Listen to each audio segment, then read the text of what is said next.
welcome back to the channel. Today's video is slightly different. I wanted to share my art journey with you all. It's a highly requested video, and so I decided to finally shoot this video and share with you all how I started making art on a regular basis and how things unfolded for me. But before I begin, I really want to mention that do not take this as career advice. I am not giving career advice to anybody here. If you are in college or if you are in school, then don't think that this is the way that things have to be done. This is just how my life was and how things unfolded for me. So, and I'm just here sharing it with you all so that some of you who are just starting off or just want to know how I started, so that it might help you in some way. So before I begin, this is going to be story time, so grab a snack or a cup of tea or something and let's start. So firstly, I want to share a little bit about myself. I belong to Kerala, Cochin to be specific. My father is an ex-Air Force officer, so I've kind of had a nomadic life. I've changed around 8 to 9 schools. Almost every 2 years we used to change cities. So I'm kind of like from all around India, but I did most of my schooling in Delhi and in Bangalore. So I did most of my high school in Delhi and I did 2 years of my high school in Bangalore also. So coming to art, art has always been a part of my life. I've always been a creative child, like when I was young as well. I think from the age of maybe 7 or 8 is when I started drawing, and I remember when I was 8 years old is when I went for my first art class. It wasn't a very serious art class or anything, but just my parents wanted to keep me and my brother engaged during summer vacations. In that class we were just doing mostly we were doing line drawings. The art teacher just gave us a few things to copy and we were copying it in our own sketchbook. But I do remember the art teacher telling me that I'm quite good at this. I was doing better than the students who were older than me. So I think my teachers kind of identified that I had a natural talent for this.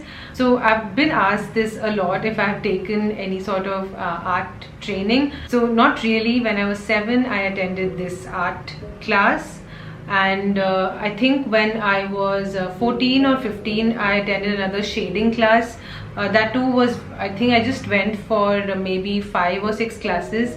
It wasn't anything professional. It was just again during summer vacation, just to keep myself engaged. But other than that, I have not really had any training in art. I did have art as my extracurricular in school. Even there we were just given paint and we had canvases, and I would just paint during my extracurricular classes. From the age of 12 or 13, I kind of knew that I wanted to pursue a creative career. And right about that time, one of my cousins joined the National Institute of Fashion Technology in Gandhinagar for accessory design, if I'm not wrong. And in a country like India, even now there are not many options when it comes to creative studies. Now I think there are a few more than when I was studying in college. But because I had somebody in my family joining NIFT, I was really inspired, and I think back then, I was just 13 or 14. I kind of made up my mind that time to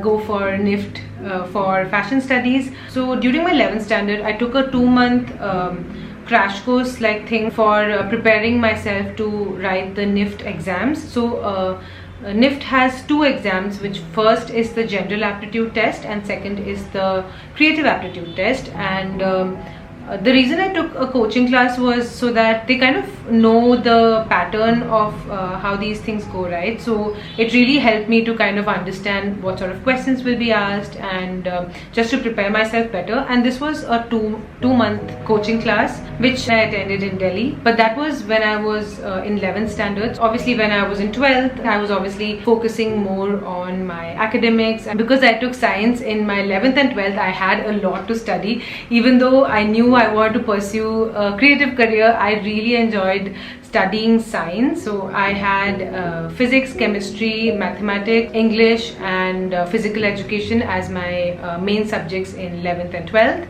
But when I was in 12th standard, I felt really sick. I caught dengue and I was really sick for around 4 months, so I couldn't really focus a lot on the entrance exams. I remember I was almost sure that I will have to repeat my 12th standard and prepare for the entrance exam the next year and then apply and write the exam then.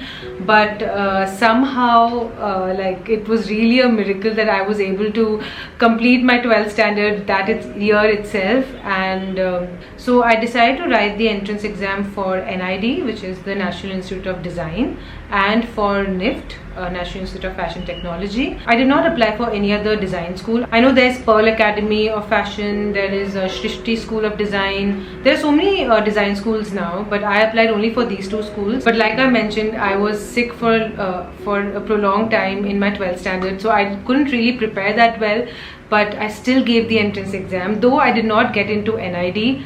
I wasn't really upset about that because I wasn't really focusing on product design. Like NID focuses more on product design, but I really wanted to get into NIFT. So I did finally get into NIFT Bangalore for fashion knitwear design. So I started my college in 2011. In NIFT I studied garment construction, fashion illustration, kids wear design, menswear design, women's wear design.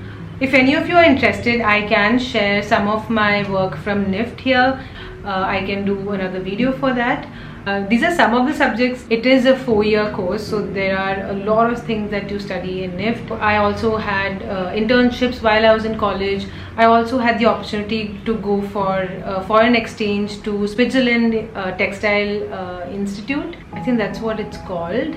So that was an amazing experience. So all in all, NIFT really gave me a good foundation in design and fashion. After I completed 4 years in NIFT, I got a job in a fashion brand called True Blue, which was a menswear brand. And so the brand was partly owned by the great Sachin Tendulkar. I mean, it was a really amazing opportunity to get to work in a brand like that. So when I joined True Blue as an apparel designer, I was doing graphics, I was doing prints, garment design. I worked in True Blue for about a year and a half, and then I decided to do my masters, and I really wanted to get some exposure outside India. So I was really grateful that my dad sponsored my master's study in Nottingham Trent University in the UK. This was a 1-year course in smart design. So in my master's study, I experimented how to integrate electronics into textiles, and I had such an amazing time exploring, doing a lot of experiments. I got to learn a lot of things, went for a lot of exhibitions, and it was definitely a time to cherish. After my studies, I came back to India. So this was sometime in 2017. That's when I decided to get married. So my husband and I, we had been together since I was 19 and he was 20. So in 2018 January we got married. After that I again took up a job in Bangalore for another menswear brand called Flying Machine. So there again I was mostly working on graphic tees, joggers, bottom wear, sportswear. Oh my god, you guys, I'm actually sweating. Oh my god.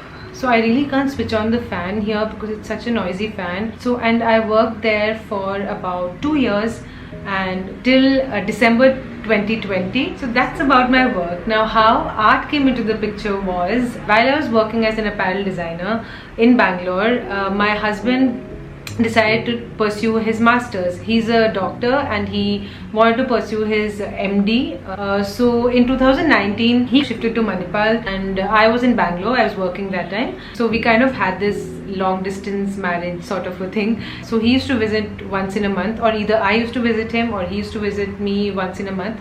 But when the pandemic happened and travel was restricted, we went into our first lockdown. That was a big hit for me, I'll say, like emotionally, because suddenly I couldn't meet him for so many months. I was living near my workplace, so I was living alone that time. So when the lockdown happened, I shifted with my parents who also live in Bangalore. I'm really grateful that at least I was living with loved ones around me, but still I obviously missed my husband very dearly. Like, he's my best friend, he's like my companion. The entire of March, April, I was really upset. Like, that separation was really painful for me. I think any of you guys who are in committed relationships would also know the pain of, you know, being apart from the person you love. But then I started thinking that, okay, what is it that I can do right now which maybe I wouldn't have been able to do if I was with him. And that's when I was like, okay, why don't I start doing something related to art or painting, because that's one of the hobbies that I had completely abandoned while I was working, because I knew I liked to paint. I did not continue it as a hobby at all. And like so many of us, right, we started exploring our hobbies while we had so much time at hand. So that's what I also did. I started with digital art, because that's what I was doing then, because I was doing graphic design.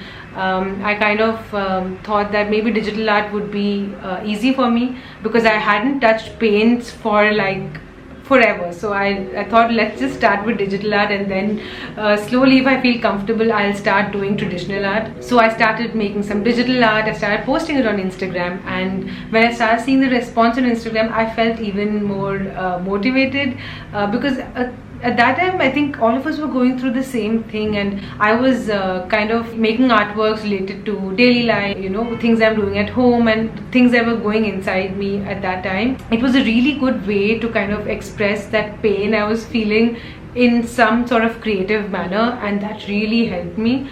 And then I thought, okay, maybe I just buy some paints. I didn't even have paints at that point. I just bought this one set of gouache.